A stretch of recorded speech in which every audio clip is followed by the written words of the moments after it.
Outubro 19, Jeremias 33, verso 1 a 34, verso 22. Enquanto Jeremias estava preso no pátio da guarda, o Senhor lhe deu outra mensagem. Assim diz o Senhor que fez a terra, que a formou e a estabeleceu. O Senhor é seu nome. Pergunta-me e eu lhe contarei coisas maravilhosas, segredos que você não sabe a respeito do que está por vir. Pois assim diz o Senhor, o Deus de Israel: vocês derrubaram as casas dessa cidade e até o palácio do rei, a fim de obter material para fortalecer os muros contra as rampas de cerco e as espadas dos inimigos. Esperam lutar contra os babilônios, mas os homens dessa cidade já estão praticamente mortos, pois, em minha ira ardente, decidi destruí-los.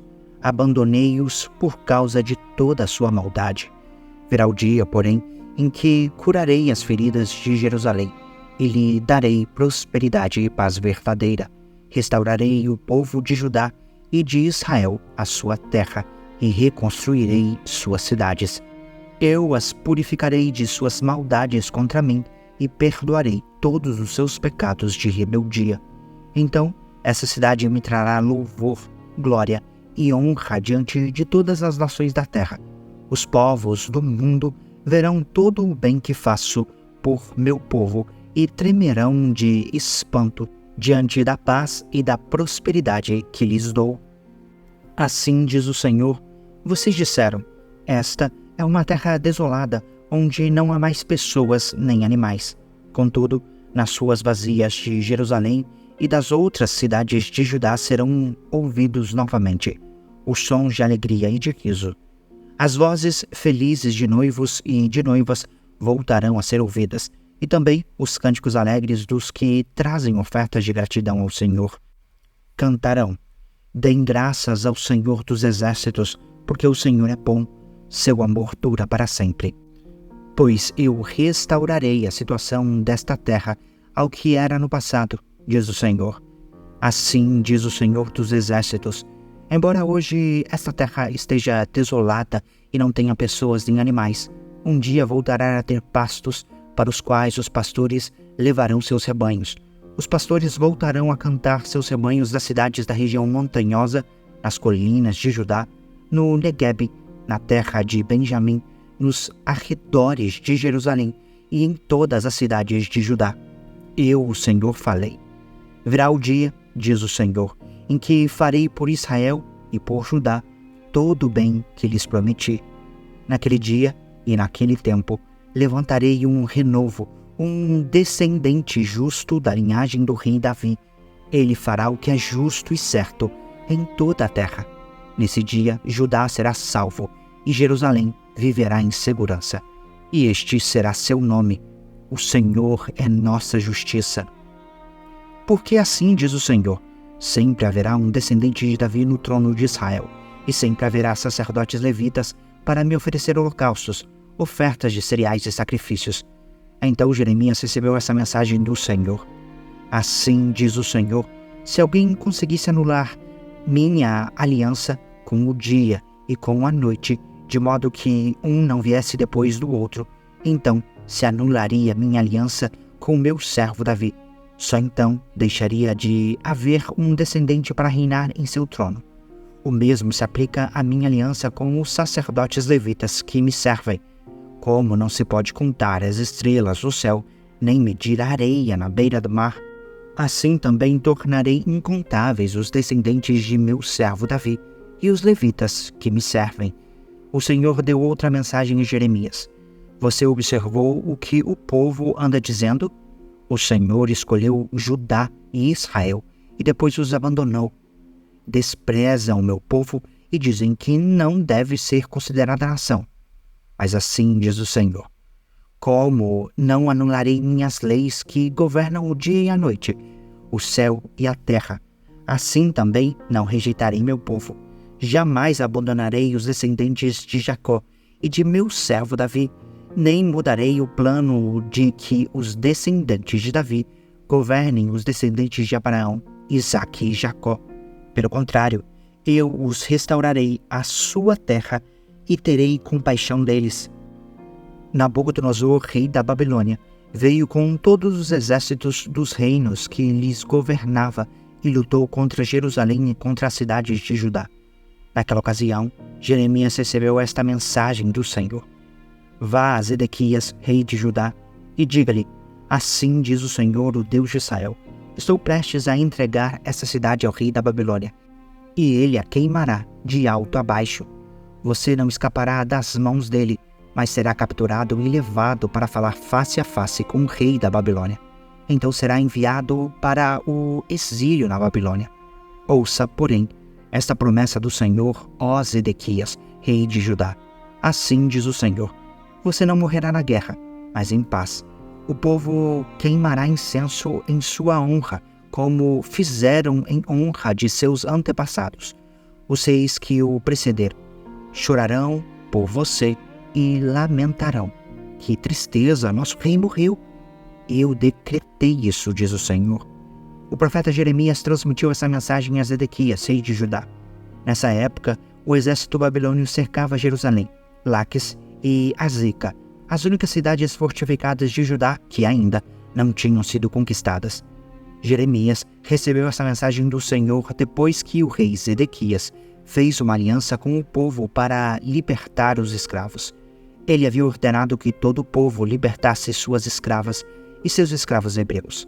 Ninguém devia manter em escravidão alguém de seu próprio povo.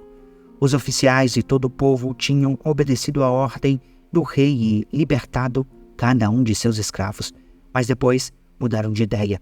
Tomaram de volta os homens e as mulheres que haviam libertado e os obrigaram a ser escravos novamente. Então o Senhor lhes deu esta mensagem por meio de Jeremias: Assim diz o Senhor, o Deus de Israel: Fiz uma aliança com seus antepassados muito tempo atrás, quando os livrei da escravidão no Egito. Disse-lhes que todo escravo hebreu deveria ser liberto depois de servir durante 6 anos. Contudo, seus antepassados não me deram ouvidos, nem me obedeceram. Há pouco tempo, vocês se arrependeram e fizeram o que era certo aos meus olhos. Libertaram os escravos e fizeram comigo uma aliança solene no templo que leva meu nome. Agora, porém, voltaram atrás em seu juramento e profanaram meu nome ao pegar de volta os homens e as mulheres que haviam libertado e os obrigar a ser escravos novamente. Portanto, assim diz o Senhor: Vocês não me obedeceram e não libertaram seu povo.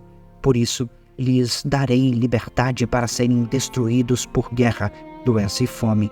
Vocês serão objeto de horror para todas as nações da terra, porque não cumpriram os termos de minha aliança. Eu os cortarei ao meio, como vocês cortaram o bezerro e caminharam entre as duas partes para confirmar seus votos.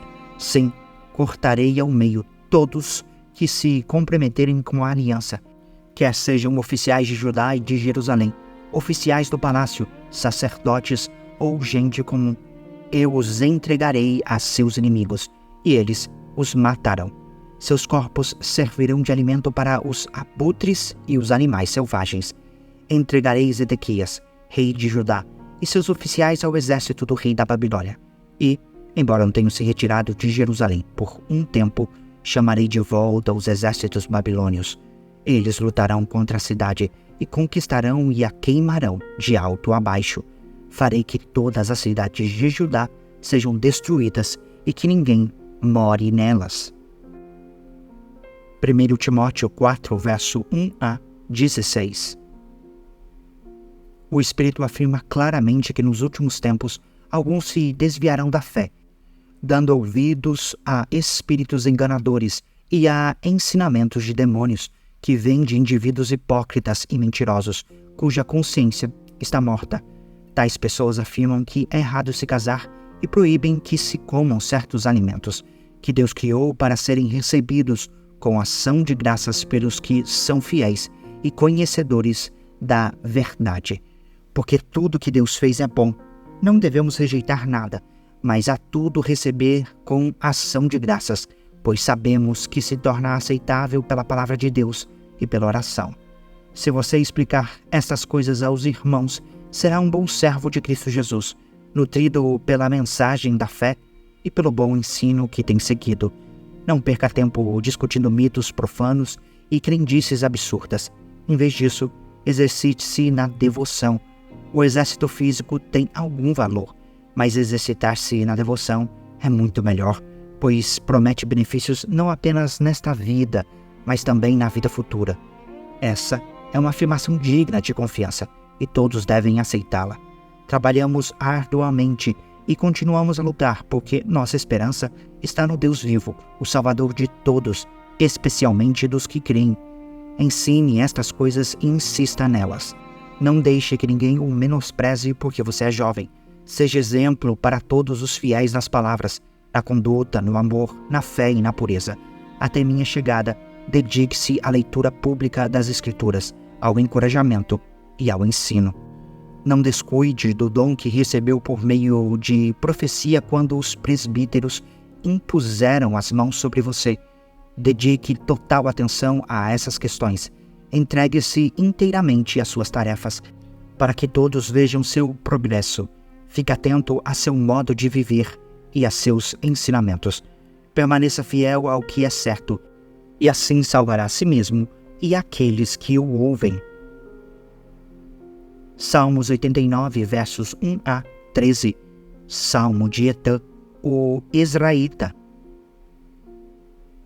Cantarei para sempre o teu amor, ó Senhor. Anunciarei a tua fidelidade a todas as gerações, pois sei que o teu amor dura para sempre, e tua fidelidade permanece firme como os céus. Tu disseste: fiz uma aliança com Davi, meu servo escolhido. A ele fiz este juramento: estabelecerei seus descendentes como reis para sempre, e eles se sentarão em seu trono de geração em geração. Ó Senhor, ó céus, louvam as tuas maravilhas. Multidões de anjos te exaltam por tua fidelidade. Pois quem nos céus se compara ao Senhor? Quem é semelhante ao Senhor entre os seres celestiais? Os mais altos poderes angelicais reverenciam a Deus. Ele é mais temível que todos que rodeiam seu trono. Ó Senhor, Deus dos exércitos, quem é poderoso como tu, Senhor? Tu és totalmente fiel. Governas os mares revoltos e acalmas as ondas agitadas. Esmagaste o grande monstro marinho com o teu braço poderoso. Dispersaste teus inimigos. Os céus são teus, a terra é tua. Tudo que há no mundo pertence a ti. Tu fizeste todas as coisas. Criaste o norte e o sul. O monte Tabor e o monte Hermon louvam o teu nome. Teu braço é poderoso, tua mão é forte. Tua mão direita se levanta com força gloriosa. Provérbios 25, versos 23 e 24. Tão certo como o vento do norte traz chuva, a língua que espalha boatos provoca ira. É melhor viver sozinho no canto de um sótão que morar com uma esposa briguenta numa bela casa.